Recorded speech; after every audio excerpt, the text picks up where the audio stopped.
So again welcome and time तो waste हो गया because you have gone to other channels. ये आया था वो आया था, अरे क्या हो जाएगा. This is a channel that is being run by an ex IELTS examiner. Genuine guidance. मत किया करो वेस्ट टाइम अपने प्रेडिक्शन में. I tell you why people, so many people are not able to get their bands. मेरे आज ही बच्चे से बात हो रही थी, कह रहा है बच्चा जम्मू कश्मीर से है. कई बच्चे मेरे को फ़ोन करके बता रहे हैं मैम इतना डरा देते हैं, ये हो जाएगा वो हो जाएगा. अरे यूट्यूब पे भी तो डराते हैं. अब तो बैंड्स नहीं मिलेंगे, एग्जामिनर बैंड्स नहीं देगा. अरे जब एग्जामिनर की बात होती है then I feel bad because आप इतना बच्चे को डरा के रखते हो. वो तो बेचारा ही इज़ बीइंग मिसलेड. और जो अच्छे वाले चैनल्स हैं जिसमें genuine and people do not want to learn, and उससे क्या हो रहा है, आप लोगों का ही नुकसान हो रहा है. और ये हम लोगों की ही गलती है because we keep on looking about such channels which are promoting. अरे ये हो गया, वैसे हो गया, ये अपडेट आ गया. कोई अपडेट नहीं आया है, कोई चेंज नहीं हुआ है, वैसे का वैसा ही है आइल्स एग्ज़ाम. ये प्रेडिक्शन है, ये तो पक्के क्यू कार्ड आएंगे ही आएंगे. अरे भाई आप एग्जामिनर के बीच में घुस जाओगे, आप ये बता दोगे मिसेस कुंद्रा ने कौन से क्यू कार्ड्स करने हैं. चलो anyway, I was very frustrated with this. So today you know that आया था एक तो आपका जो रीडिंग आया है ना, the power of music, then fish study, reef fish study आया है. देन एक the last one was I think it was something related to a book. I don't remember. That was difficult. So मेरे को था reading तो I knew that it is going to be a bit difficult. मैंने बोला भी था किसी को. But then I don't believe in prediction. आपको भी अपनी तैयारी रखनी चाहिए. And again the part 3, the section 3 of the listening, it was quite fast. कहीं ना कहीं तो वो पंगा डालेंगे ही डालेंगे. ये कहना कि ये easy है, ये difficult है, ऐसा कुछ नहीं होने वाला. और राइटिंग सेक्शन में क्या आप करके आए हो, ओह माय गॉड. आपने क्वेश्चन ही नहीं समझा. क्वेश्चन कुछ और कह रहा है, आप लिख कुछ और रहे हो. क्वेश्चन न्यूज़ की बात कर रहा है, आप कुछ और कर रहे हो. I don't know what you have done. The question was easy but oh God क्या किया आपने. Anyway, in this video topic specific vocabulary होगी. बेटा अपने आइडियाज़ चेक कर दो. क्या आपने अपने आइडियाज़ जो आपने किए हैं वेदर दे आर राइट और रॉन्ग. मैं 3 आइडियाज़ दे दूँगी, कहीं ना कहीं से रिलेटेड होगा. और टॉपिक स्पेसिफिक वोकैबुलरी आपने यूज़ की है कि नहीं आप चेक कर लो. जिन्होंने दे दिया पेपर उसके लिए भी यूज़फुल है, और जिन्होंने नहीं दिया उसको लिए तो यूज़फुल है ही. ओके. और एक्सटेम्पो है, कोई एडिटिंग नहीं होती. जैसे ही क्वेश्चन आता है मैं उसको लिखती हूँ and then I also receive calls कि मैम ये लिख दिया ये लिख दिया. तो मैंने कहा चलो मैं उसमें अपलोड कर रही हूँ तो आप देख लेना. तो आपने क्वेश्चन एक बार मैं एक्सप्लेन करूँगी, आपने क्या गलती की है वो भी बताऊँगी. टॉपिक स्पेसिफिक वोकैबुलरी भी आएगी और एग्जाम्पल्स भी आएंगे. Okay. Please subscribe to my channel and there is an offer. I want to explain. काफ़ी लोगों के फ़ोन आए थे कि ये आइल स्पीकिंग क्लब है आपके इंस्टीट्यूट्स, आप नहीं जा सकते हो, कहीं आपकी मजबूरी है, वॉट एवर इट इज़. सो ये स्पीकिंग क्लब ऑनलाइन है. आप इसको एनी मंडे ज्वाइन करिए फॉर अ मंथ. अगर आपको लगता है उससे पहले आप कॉन्फिडेंट है you can leave it. So every Monday you can join, practice with me all the 3 parts and you can give your exam. तो आपको फीडबैक अनलिमिटेड होगा एंड द प्राइस इज 999. बेटा ये सेव कर लो और सब्सक्राइब कर लो ये चैनल को, ताकि आपको आइडियाज़ पता लगें, टॉपिक स्पेसिफिक वोकैबुलरी पता लगे. ओके. अगर आपने बाद में भी चेक करना है you can check also. So save it and subscribe. पहले तो मैं क्वेश्चन बोलती हूँ और देखो क्या क्वेश्चन था और कई लोग क्या करके आए हैं. देखो I will be reading also ना, मैंने लिखा हुआ है. सम पीपल से that news has no connection with the people's life. ठीक है, न्यूज़ का कोई कनेक्शन नहीं है किसके साथ, हमारी लाइफ के साथ, and it is a waste of time for most of us. मतलब ये वेस्ट ऑफ टाइम है to read newspapers and watch TV news program, है ना। So it is useless for us to read newspapers or watch TV programs. Okay, do you agree or disagree? अब पंगा कहाँ पड़ा है, कीवर्ड्स थे news, no connection with people's life, कोई connected नहीं है, इसलिए हमें न्यूज़ को सुनना नहीं चाहिए या करना नहीं चाहिए। अब लोगों ने क्या किया है कि उन्होंने ये बोला है कि वॉचिंग टीवी और न्यूज़पेपर को रीड करना ये नहीं करना चाहिए, और उन्होंने इस पे लिख दिया है हर एक जगह पे कि टीवी को वॉच करना या न्यूज़पेपर रीड करना आउटडेटेड है। अरे आप कैसे क्वेश्चन चेंज कर लेते हो? देखो, सेव कर लो, सब्सक्राइब कर लो, फिर भूल जाओगे, क्वेश्चन सारा रॉन्ग करके आओगे ऐसे। और ऐसे आपको कोई समझाने नहीं वाला, कोई भी क्लास ले लेना। It is only an exiles examiner knows where you have gone wrong. Okay, now मैं आपको वो भी दे रही हूँ, टॉपिक स्पेसिफिक भी दे रही हूँ। पहले मैं एक्चुअली क्या करती हूँ, 3 ideas for agreement and 3 ideas for disagreement. तो आई एम एक्सटेम्पो, तो थोड़ा सा स्लिप ऑफ टंग भी हो जाता है। जैसे अब आप रेलेवेंस टू डेली लाइफ, ये आपका स्पेसिफिक वोकैबुलरी है।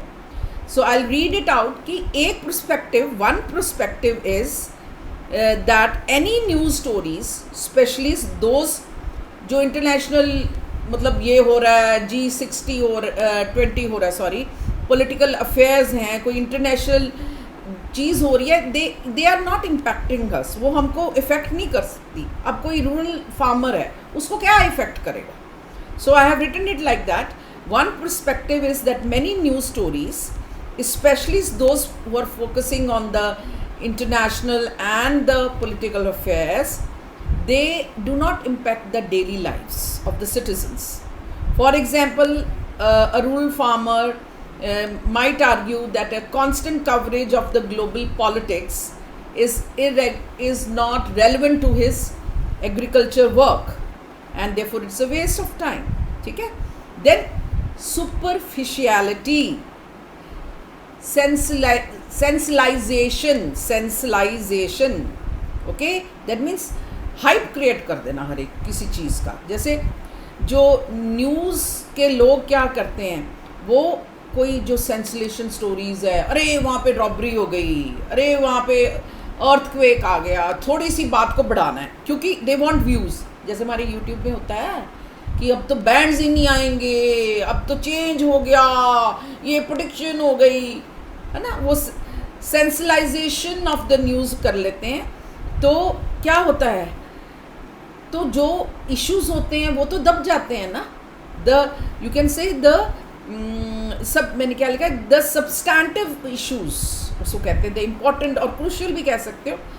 Suppose the individuals, they perceive that they spend their value time consuming stories that lack depth and meaningful content. वो meaningful उनके लिए है ही नहीं है, बस वो हो गया, उसने उसका पर्स छीन लिया, आइल्स में ये नहीं आएगा, अब वो आएगा, आई डोंट नो। मतलब ये इसी को कहते हैं superficiality, just to gain the, फिर दूसरों का तो लॉस ही है ना। देन इंफॉर्मेशन ओवरलोड, नोट कर लो, मैं पहले पढ़ देती हूँ फिर मैं समझा भी देती हूँ, because I have written it. In the era of information overload, some people content मानते हैं that constantly following the news can lead to cognitive, दिमाग fatigue, tired हो जाता है। They argue that the individuals may feel overwhelmed, okay, by the sheer volume, इतना सारा volume है उसका of information available, making it difficult to sift, छानना उसको मुश्किल हो जाता है through what is truly relevant to their lives। इतना इंफॉर्मेशन ओवरलोड हो गया है कि पता ही नहीं लगता कि किसको इम्पोर्टेंस दें, किस चैनल को और किसको ना दें। तो इट इज़ रियली, मतलब दिमाग टायर्ड हो जाता है, that is what I have written here in English now, है ना। मतलब वो कहते हैं नहीं जी, हमें न्यूज़ देखनी चाहिए, हमें टीवी देखना चाहिए, हमें न्यूज़पेपर पढ़ना चाहिए। अब ये ना कि भाई न्यूज़पेपर नहीं पढ़ना चाहिए, आउटडेटेड हो गया। सो एनीवे, डिसएग्री जो करते हैं, no, it is essential because informed citizenship, ये आप नोट कर लो। पहले मैं बता देती हूँ कि it is very essential to remain informed. हमें पता होना चाहिए किसके लिए, और न्यूज़ से ही, of the crucial and the active problems. Because India में क्या है, डेमोक्रेसी है ना, वी इलेक्ट आर रिप्रेजेंटेटिव्स।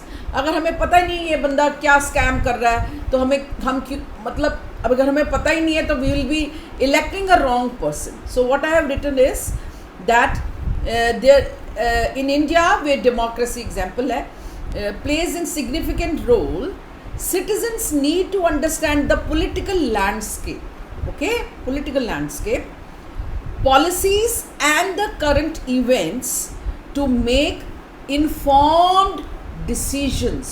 मैं जान के वो करती हूँ, तो ताकि आप नोट कर लो वर्ड्स, और प्लीज़ सेव करो और सब्सक्राइब करो, अपने फ्रेंड्स को भी बोलो। ड्यूरिंग इलेक्शंस, ठीक है, and engage in civic participation. Civic participation is a advanced word, है ना, effectively, ठीक है। Then I have written empathy, ये encourage करता है और society का awareness बढ़ाता है। कैसे? I'll tell you, I'll read out first, and news consumption fosters encourage करता है अवेयरनेस एंड एम्पैथी। देखो कैसे हमारी ना जो अंडरस्टैंडिंग है वो ब्रॉडन होती है ना। चैलेंजेस कोई लोग फेस कर रहे हैं, कोई इश्यूज फेस कर रहे हैं वेरियस कम्युनिटीज़, जैसे फॉर एग्जांपल मैं मुंबई में काम कर रही हूँ, सो मेरे को तो नहीं कुछ पता ना, so I get an insight into the struggles of the farmers in the rural segment, maybe in Maharashtra, in the state, or in Punjab, through the news coverage. And this fosters, this encourages, this develops empathy and a sense of social responsibility. जब वो farmers का आंदोलन हुआ था तो सब कैसे इकट्ठे हुए थे ना, तो वो social responsibility है।